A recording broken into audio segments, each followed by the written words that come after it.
जय शंकर भगवान की। गिरिजापति महादेव जी का चरित्र समुद्र के समान अपार है, उसका पार वेद भी नहीं पाते। तब अत्यंत मंद बुद्धि और गंवार तुलसीदास उसका वर्णन कैसे कर सकता है।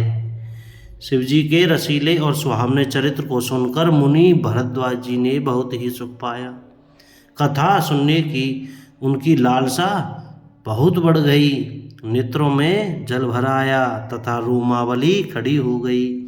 वे प्रेम में मुग्ध हो गए, मुख से वाणी नहीं निकलती। उनकी यह दशा देखकर ज्ञानी मुनि याज्ञवल्क्य के बहुत प्रसन्न हुए और बोले, हे मुनीश, आहा हा, तुम्हारा जन्म धन्य है। तुमको गौरीपति शिव जी प्राणों के समान प्रिय हैं। शिव जी के चरण कमलों में जिनकी प्रीति नहीं है, वे श्री रामचंद्र जी को स्वप्न में भी अच्छे नहीं लगते। विश्वनाथ श्री शिव जी के चरणों में निष्कपट विशुद्ध प्रेम होना, यही राम भक्त का लक्षण है। शिव जी के समान रघुनाथ जी की भक्ति का व्रत धारण करने वाला कौन है, जिन्होंने बिना ही पाप के सती जैसी स्त्री को त्याग दिया और प्रतिज्ञा करके श्री रघुनाथ जी की भक्ति को दिखा दिया। हे भाई, श्री रामचंद्र जी को शिव जी के समान और कौन प्यारा है। मैंने पहले ही शिव जी का चरित्र कहकर तुम्हारा भेद समझ लिया। तुम श्री रामचंद्र जी के पवित्र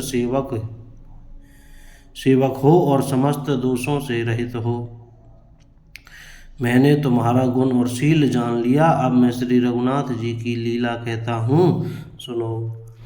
जय शंकर भगवान की। हे मुनि सुनो, आज तुम्हारे मिलने से मेरे मन में जो आनंद हुआ है वह कहा नहीं जा सकता। हे मुनीश्वर, रामचरित्र अत्यंत अपार है, 100 करोड़ शेष जी भी उसे नहीं कह सकते। तथापि जैसा मैंने सुना है वैसा वाणी के स्वामी प्रेरक हाथ में धनुष लिए हुए प्रभु श्री रामचंद्र जी का स्मरण करके कहता हूँ। सरस्वती जी कठपुतली के समान है और अंतर्यामी स्वामी श्री रामचंद्र जी सूत पकड़कर कठपुतली को नचाने वाले सूत्रधार हैं। अपना भक्त जानकर जिस कवि पर वे कृपा करते हैं, उसके हृदय रूपी आंगन में सरस्वती को वे नचाया करते हैं। उन्हीं कृपालु श्री रघुनाथ जी को मैं प्रणाम करता हूँ और उन्होंने निर्मल गुणों की कथा कहता हूँ। उन्हीं के निर्मल गुणों की कथा कहता हूँ। कैलाश पर्वतों में श्रेष्ठ और बहुत ही रमणीय है, जहाँ से पार्वती जी सदा निवास करते हैं। सिद्ध तपस्वी योगीगण देवता किन्नर और मुनियों के समूह उस पर्वत पर रहते हैं। वे सब बड़े पुण्यात्मा हैं और आनंद कंद श्री महादेव जी की सेवा करते हैं। जो भगवान विष्णु और महादेव जी से विमुख हैं और जिनकी धर्म से प्रीति नहीं है, वे लोग स्वप्न में भी वहाँ नहीं जा सकते।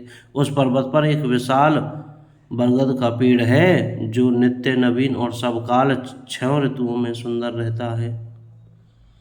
वहाँ 3 प्रकार की शीतल, मंद और सुगंध वायु बहती रहती है और उसकी छाया बड़ी ठंडी रहती है। वह शिव जी के विश्राम करने का वृक्ष है, जिसे वेदों ने गाया है। एक बार प्रभु श्री शिव जी उस वृक्ष के नीचे गए और उसे देखकर उनके हृदय में बहुत आनंद हुआ। बोल शंकर भगवान की जय।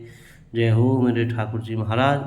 भक्तों, कोई गलती हो गई हो तो क्षमा करते रहना। जय शंकर भगवान की। जय सिया राम।